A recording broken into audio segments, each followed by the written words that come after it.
My name is Daniel Robinson. I'm calling from Dharawal country, and I want to acknowledge that UNSW is on Bedegal country, and I want to pay my respects to elders past and present, and any Indigenous participants that join us today, and also the emerging generation and young scholars that might be joining us today, as well as to any Pacific colleagues that join in today with our talk. So my name is Daniel Robinson. I'm the academic lead for the Pacific.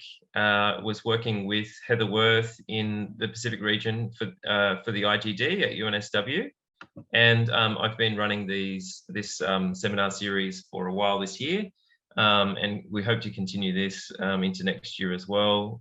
Sort of once a month, we have a speaker from UNSW or from the region on their projects and research activities in the Pacific region. So today, I'm delighted to have Dr. Andrew Dansie here with us today.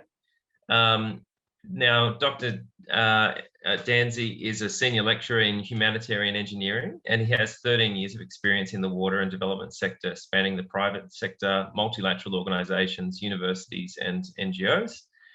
His time as a research fellow with the United Nations University Institute for Water, Environment and Health saw him work with projects and partners across 6 continents. He was project director of a 4-year global assessment on transboundary water projects and coordinated over 100 scientists and stakeholders to better understand the scientific needs for managing the world's rivers, lakes, aquifers, coastal and ocean environments. He completed his PhD at the University of Oxford, and his research was on the marine fertilisation effect of dust originating from ephemeral rivers in southern Africa. And he has a master's from the University of Adelaide as well, where he was the medal recipient for outstanding research, and a Bachelor of Science from Flinders University in South Australia. He remains an honorary research associate at the University of Oxford and is on the UNDP vetted expert roster on international freshwater resources management. And today, oh, and I didn't mention he's from the School of Civil and Environmental Engineering at UNSW, sorry. And also an active member of the UNSW Institute for Global Development, which is great to have him involved.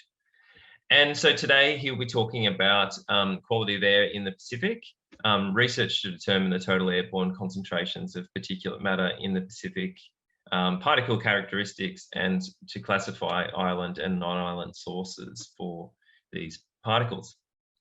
So I'm really pleased to have Dansie here today, and I'd like to hand over to you. I can see people are joining us coming in now, which is great. So thanks, Dansie. I'll hand over.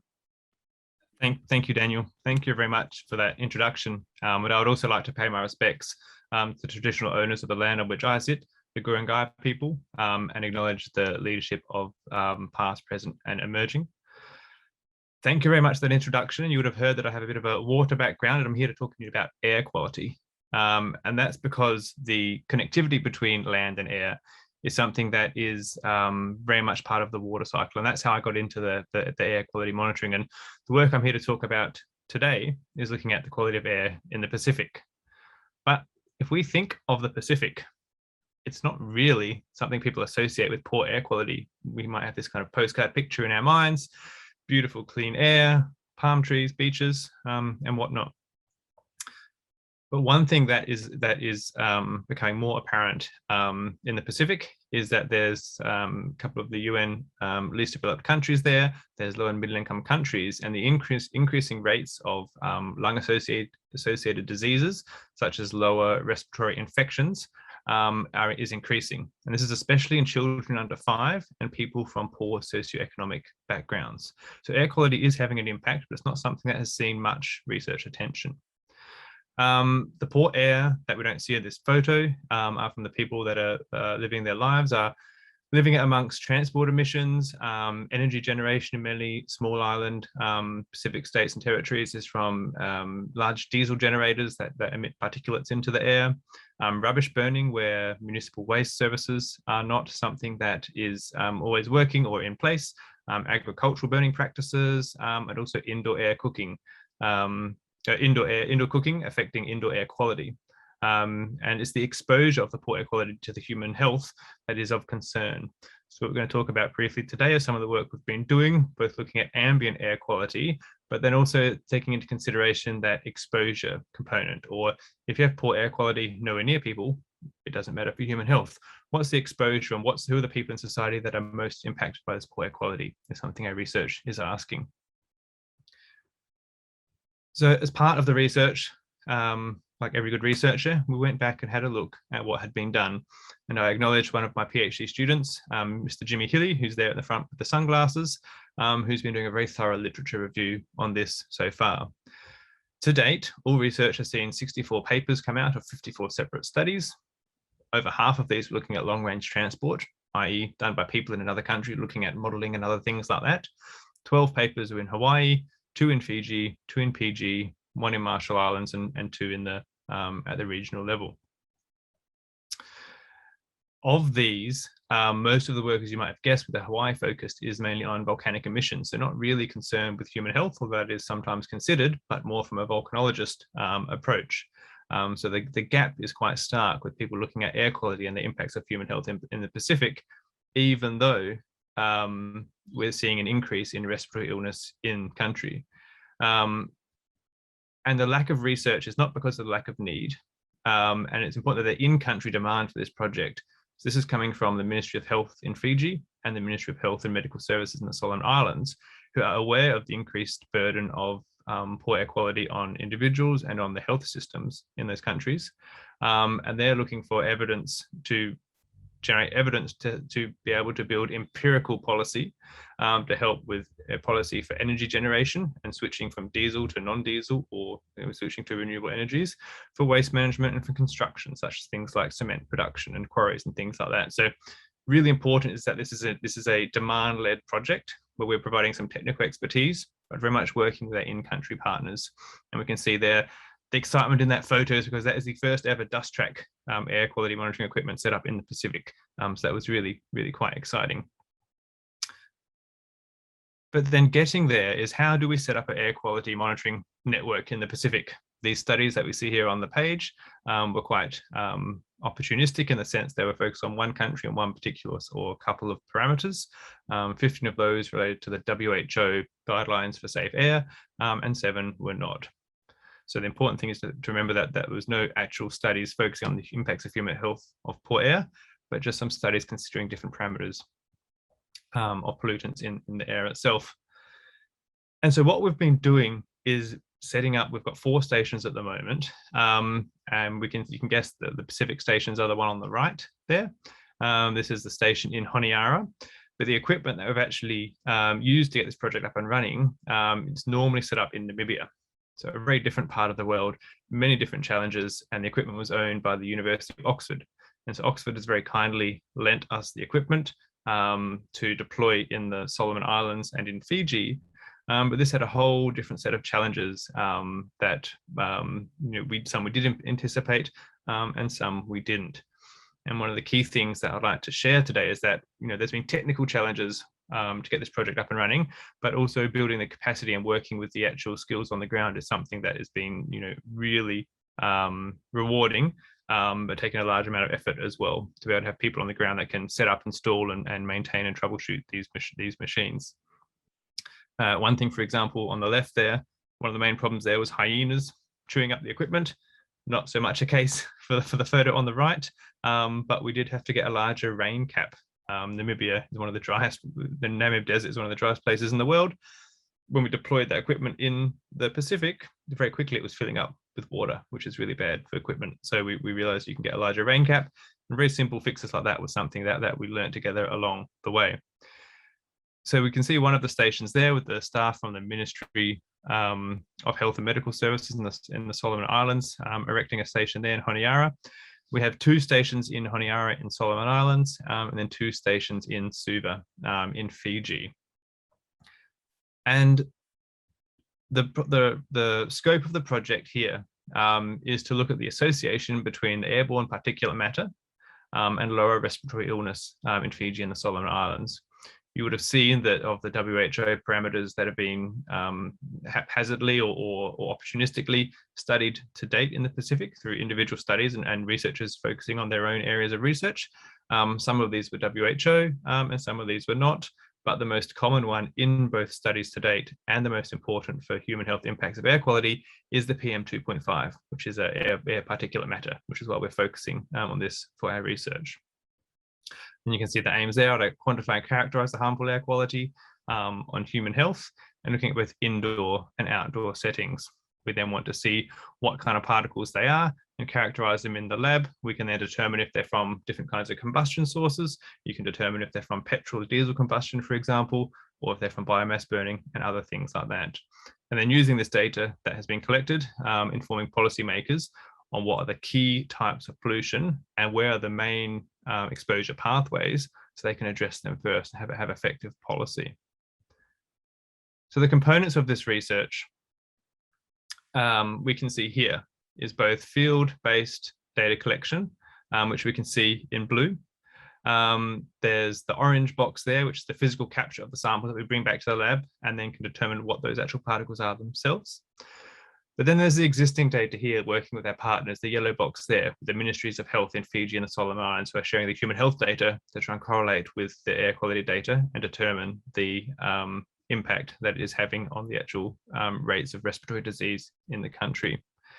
And similar for the WHO, the green box there. But importantly is the purple box on the right, is the household and stakeholders data. And this is where, as well as the base stations we've set up, same as that equipment that I showed you with the photos in Namibia and in Honiara, we're also going and speaking to people about what their exposure to air quality is. We're then, with their permission, fitting them with air quality monitoring devices and recording their air quality on the person for 24 hours. And we've just got ethics approval to do so. We're doing this with 100 school children in Honiara in January to February there. So we're excited to have that personalized consideration of exposure as well. But first we had to set up these base stations to understand what was happening with the ambient air quality.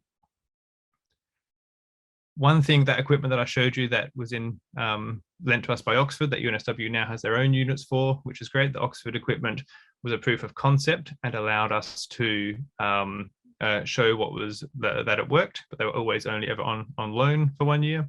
So UNSW now has equipment that we've deployed in partnership with the 2 ministries and our local partners, Fiji National University as well, and Australian partners, Queensland University of Technology and University of Queensland. So as well as those two units there, we can see the other TSI. We have one up at the Tamavua campus of Fiji National University and one down at the Laukala Weather Station, which is the Fijian Met Office, one of theirs. They're complemented by some smaller, cheaper stations developed by the Queensland University of Technology called koalas. And so one thing this partnership has been able to offer is using some expensive equipment. You wouldn't want to have the dust tracks all throughout the city because they're just too expensive, but we need to use them to calibrate the monitoring network and then deploy cheaper sensors around that can have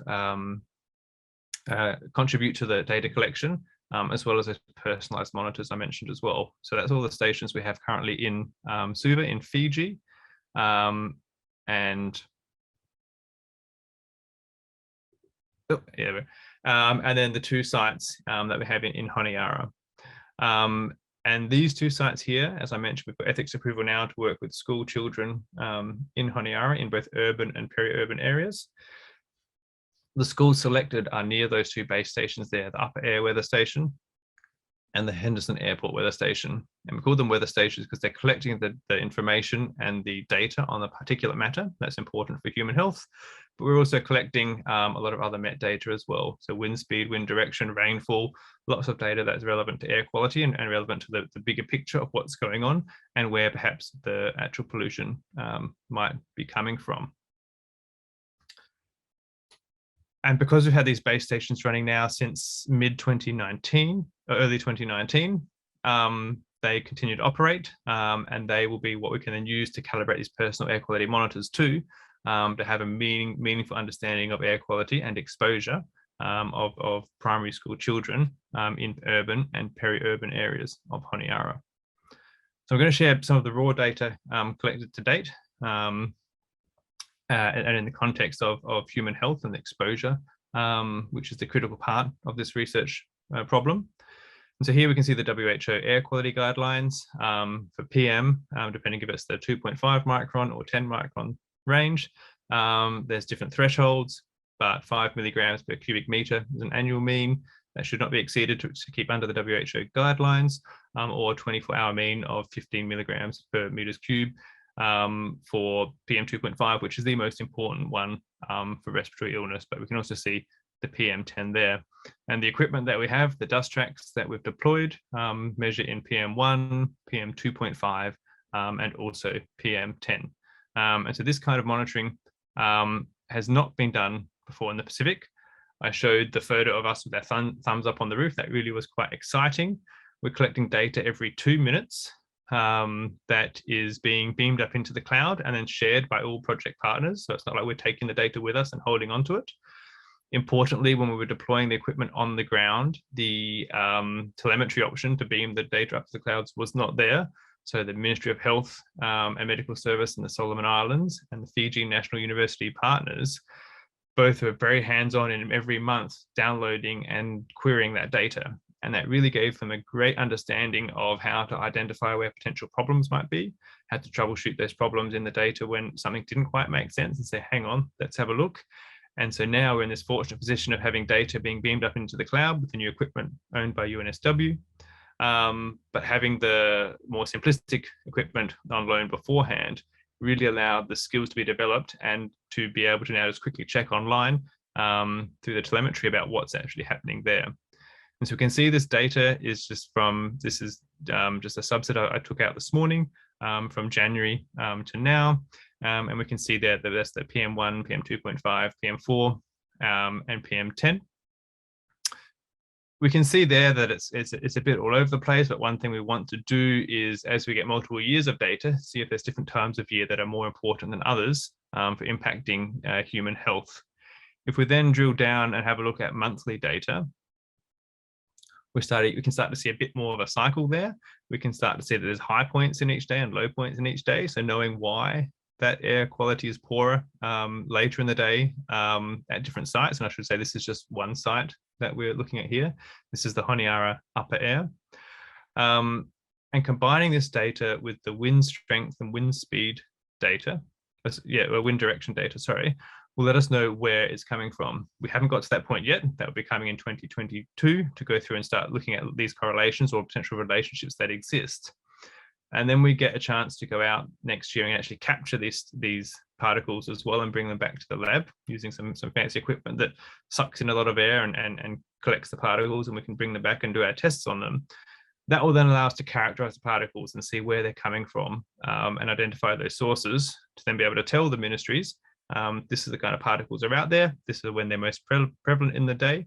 These are the steps that would be most effective in addressing this air quality. So it could be municipal waste burning, it could be transport, it could be industry, and it depends on each site as well. So looking at the different sites is something we need to consider. You'll remember too that in the literature review summary I showed before, that there was 35 studies that were long-range transport. And this ties back to the work that Oxford was doing in Namibia. It was looking at the long-range transport of dust emission from those Namibian ephemeral river valleys. Because we have these 4 stations set up using the same approach that was in Namibia, but they were all in perfect sync time-wise, any correlation between the 4 stations can be identified. So if we have another unfortunate event, like a large bushfire in Australia, although that's not looking likely, it's likely this year with La Nina coming in, or in say Papua New Guinea, if there was a very large forest fire there, these stations would then be able to identify any impact on the local air quality from these large long-range transport events. So having these stations set up in sync and with such high data collection resolution of the 2-minute periods gives us an investigative power that's not been possible before with other studies that have happened more opportunistically, not by any fault of their own, just by the way it's been set up. And this is something we really want to bring to the region, is this strength of collecting data at a regional level and actually querying it and bringing it together to understand some of these broader processes of island and non-island sources of airborne particulates. And if we look at the last graph here, we have daily. We can see here, this is just an example taken for a week. In the evening there at this particular station, evening is where air quality is much worse. And we can see the daily threshold there of 5 milligrams per cubic meter, 5 micrograms per cubic meter is being exceeded. So that beautiful photograph of the palm trees I showed at the start that we all have in our mind about air quality. I'm not just over there pretending to do research just to go, I can go and hang out on the beach, but there is actual air quality issues in these urban and peri-urban environments, and maybe in the rural as well, but we don't have stations there yet, that are needing to be addressed and are impacting people's health. And I mentioned earlier that the personal monitoring is starting in early next year, in January to February. We've just had ethics approval for this, and we're going to have 100 school children with personal air quality monitors who live within the catchments of these 2 stations here in Honiara. They're going to keep an activity diary and tell us what activities they've been doing, you know, riding the bus to school, playing soccer, doing homework, going shopping, whatever it may be. And the personal air quality monitors measure both the PM particulate matter in the air, the PM 2.5, but also GPS. So we're going to have some, you know, unidentifiable for the individual, but some location tracking data that can show us where the actual exposure pathways are most harmful to children in Honiara, in urban and peri-urban environments. And so the technical capabilities to collect this data is up and running now, which is exciting. As I mentioned, it took quite a while to do this and to build the relationships and build the capacity of the teams in Honiara and in Suva. Here we can see Ezekiel and Andrew, who are 2 engineers in the Ministry of Health in Honiara, learning how to set up the dust tracks. And these were the older ones that don't have the fancy telemetry. And you can see that one of the funniest things we had to date in this project was the 3 of us plus another colleague in Suva that had come as well. We had to go and buy a few local consumables that are very important, because you want to have, you know, it's very sensitive equipment that needs to be very clean. So the 4 of us males going in to a pharmacy and buying earbuds, Vaseline, and baby wipes. They found that hilarious. So that was a good team bonding moment. But yeah, all of the earbuds, Vaseline, and baby wipes have a very important role in maintaining the cleanliness and airtightness of some of the seals, which was important too. So being able to do that in person and build those relationships has been an incredibly important part of this research, more important than the data collected to date, I would say, because the data collection is now ongoing. And that's also allowed us to keep the project running due to COVID. Normally I would have been traveling quite a bit out to Honiara or Suva, which has just not been possible. But thanks to WhatsApp video calls and troubleshooting in the field, and all the data has been going to the cloud anyway that everyone has access to, we can see when a station is down. We can communicate with the on-the-ground team when that might be available, when there's a vehicle available to go out and address that, and they can go out and work on that problem really quickly. So we're getting some pretty comprehensive data with not too many gaps, considering how quickly this project's got off the ground, which is really exciting. And one thing that's really important to note is to thank the IGD for their small grant support. Here we can see, so that's the dust track that was on loan from Oxford, but the solar power set up there, the solar panels and the battery behind it and all the cabling, 3 of those were provided by the IGD back in December 2019. And when travel was allowed, we can see Ezekiel and Andrew there, and also Johnny from Fiji National University. IGD have funded them to come to Sydney, be trained on how to integrate the solar panel setup with the existing dust tracks in the field, to then reduce the data gaps that were being caused by unreliable energy mains power. That some sites were seeing large data gaps when the power would be tripped or there'd be a blackout or brownout, was something that was remedied by this. So IGD very much for that. But those are now still running perfectly in the field since December 2019, which is great. And then the last thing I just wanted to mention was, we'd seen this was a regional project. We'd seen that importantly it was in-country demand-led from Solomon Islands and from Fiji, that having the red circles there. But the consortium that we have is in discussions with also Vanuatu, Tonga, and New Caledonia. We can see in the yellow circles there. So there is an interest and an awareness of the poor air quality in these Pacific Island countries and territories. And the WHO is also aware of this as well. So we're hoping that this data we're collecting, and also the approach to capacity building that we've been learning from each other with our on-country partners, will allow us to replicate this quite easily in new countries, should they wish to come on board, and importantly, creating an integrated regional monitoring network to be able to look at any long-range transport issues as well, and identify the island versus non-island sources.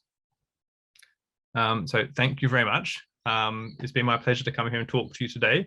I'm happy to answer questions. Thank you, Dansie. That's really great. Thanks for sharing that project with us. I have some questions, but I want to encourage the participants, if they've got any, to post them in the chat or the Q&A button. I wanted to check on some of your results and see why they were occurring, or if you knew why they might be occurring, and then also some of the implications. One of the graphs you had there, or a couple of them, had spikes later in the day. I think it was Honiara. Why would air quality and particulates be spiking later in the day? Yeah, that's a very good question, and I'm just talking from gut feel here because we haven't actually had a chance to interrogate the data and see why. But the diurnal cycles, or the daily cycles that we are seeing, are tied to human activity. One of the other sites has a bit more of a pronounced increase in the morning as well. So that seems quite obvious that it's to do with transport, and people are commuting to and from work. And those that have traveled to the Pacific or are in the Pacific will know that a lot of the time the buses are open as well. So any school children traveling to or from work will be in that poor air quality and have high exposure. We're hoping the personal monitors will pick that up. So that's an educated guess, let's say. The graph that I showed was from the Honiara Upper Air Station, and that sort of is above the main township of Honiara. And so we think that has a lot to do with people burning waste, and perhaps cooking as well. So we're not sure exactly, but it is not, that seems to be not as much related to transport. Transport would still be an issue, but where that station is, we think is getting more of a homogenized mixing of air compared to the Fiji National University one that's a bit closer to a road. So we're thinking that's, yeah, people getting home, people cooking, maybe burning waste, those kind of things. Yeah, thank you. Yeah, I was wondering about that. I know most of these places. I've been to Honiara a few times and I know Suva quite well. So I was looking at the maps you had there, kind of going, oh, I think I know where that would be. And I can kind of see, you've obviously got some like near a bus station in Suva and one near the airport in Honiara. Are there clear sort of transport related trends that you're seeing in some of those places? Yes, yeah, absolutely. Transport's a biggie. There's definitely transport relationships that we're seeing there. And one thing that we're really hoping to be able to tease apart once we can get physical samples back to the lab is exactly what kind of combustion sources are the most prevalent there. Is it petrol engines? Is it diesel engines? Those kind of things we'll be able to tell once we have the physical particles captured and bring them back to the lab. Yeah, that's one thing as well, that in the Pacific too, when you talk about energy transition, and the Pacific is doing some really exciting things moving to renewable energies, but often transport isn't thought of in that regard as much. The move to solar panels, and that is excellent for grid supply. But then a lot of the air quality issues look to be coming from transport, so we need to consider that is a big part of the energy transition as well. Mm. In some places, I think in Fiji, from memory, there seemed to be a lot of switching to hybrids for cars, for taxis particularly. I think there's a subsidy scheme. Maybe our government could learn. Oh yeah, well, there's a lot we could learn from our Pacific friends in many ways. Yeah. Yeah. Yeah, I noticed you mentioned incineration, and I've seen it in Vanuatu more so than in those two countries. Is it very common for municipal waste disposal to be through incineration, or is it more sort of on a household level? Like, I'm wondering if it's the municipal or the household level that's doing that burning off. Thank you. That's a good question. I didn't make clear that it's definitely the household level. Yeah. And it's the lack of the municipal waste collection to effectively capture all the waste, to collect all the waste, and take it to a central facility or centralized facility where it tends to go into landfill, which doesn't have air quality concerns, but might have other impacts on the environment depending on the landfill facilities. So yeah, it's definitely the small scale household burning of rubbish. Yeah. Okay. I'll just say, yeah, if the participants have other questions, they're welcome to post them or put your hand up or turn your, I think you can turn your mics on, hopefully. I was also going to ask you, you mentioned island and non-island sources. I wanted you to sort of explain what the differences are and what non-island sources might be. Yeah, so non-island sources are 2 and possibly 3 kinds. The first 2 relate to the work in Namibia that we know the equipment is good at identifying. And so that is mineral aerosols, which is a geomorphological term for desert dust or sediment. So large dust storms in Australia or even in the Gobi Desert in China and Mongolia have been shown to transport dust particles based from desert sources to the Pacific. So any large events like that would be measurable when they're landing on these parts of the world. And the other one is from biomass burning. I mentioned the bushfires before. Any kind of large fire event will also impact the regional air quality. As far as human exposure goes, it's the daily local sources that are going to be most important. But being able to understand the regional processes and other baseline considerations that we need to take into account, it's important to identify these air quality sources. And the third one I mentioned that is some other research is beginning to look at with partners at RMIT and with myself and some others at UNSW, is looking at the long-range transport of microplastics or nanoplastics as well.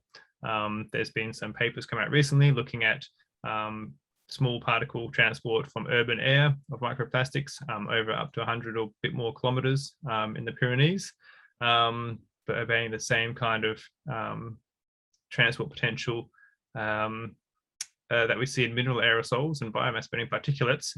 There's no reason these urban air quality emerging contaminants couldn't also be traveling to far-flung places of the world. We've seen them in very remote places as well. So urban air generally is something else that produces other particulates and pollutants that we were hoping to also identify in this long-range transport. Yeah, so that, I mean, I'm guessing with incineration and things like that, you might be generating microplastics like urban burning, even agriculturally in the Pacific. Sometimes you see farmers burning off wastage from crops, but then within it there's also a bunch of plastic bags and other junk. Yeah, and we have some equipment, a high volume sampler that we can move around. That requires travel. That will happen next year. And being able to capture air and particulates in these different environments is something we're really keen to do, to be able to see what some of those microplastic or other particulates might be, because so much is not known about the impact of those on human health, but it's not going to be good. Yeah.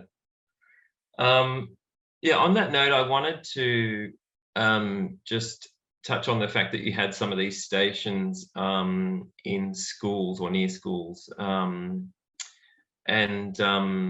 if you could comment on sort of the impacts on learning and concentration or other health impacts. Obviously that would be a concern for school children and as well as the public generally, some of these pollutants. Yeah. And so I should say, so I'm not a health expert, where other partners in the team are. So I know that poor air quality has been shown to impact learning and attention. I know schools in London, where in the high income countries there tends to be better air quality monitoring, or at least some air quality monitoring. And I know studies in London have shown that connection there, but yeah, it's a bit outside my area specialty for that to go into more detail, but that's definitely something to take into account. Yeah, yeah. I guess I can round off with a final question. It's great to see that there's interest from a few other countries and places in the Pacific.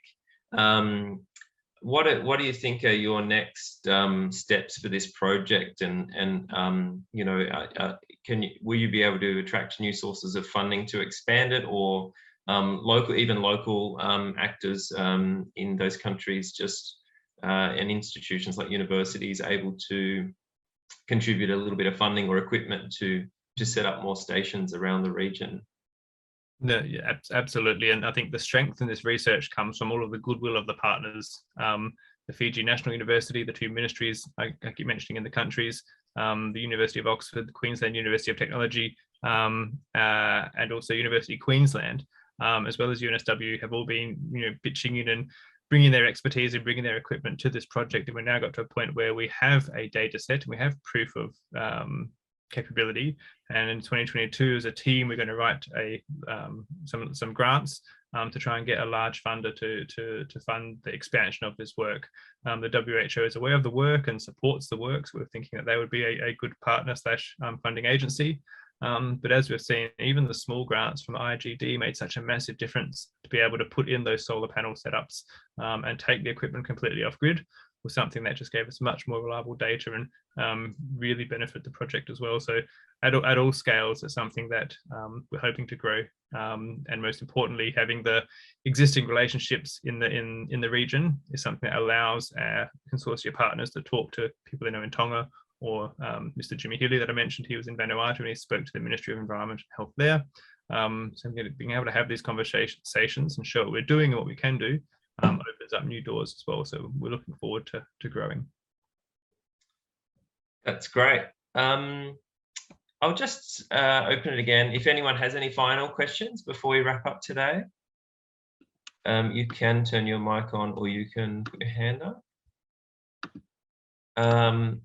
Otherwise, I'm really pleased to have you speak with us, Dansie. And what we will do is we've recorded this, so we'll definitely put this on the IGD website, and we'll disseminate the video with our colleagues in the region, and then also on campus at UNSW.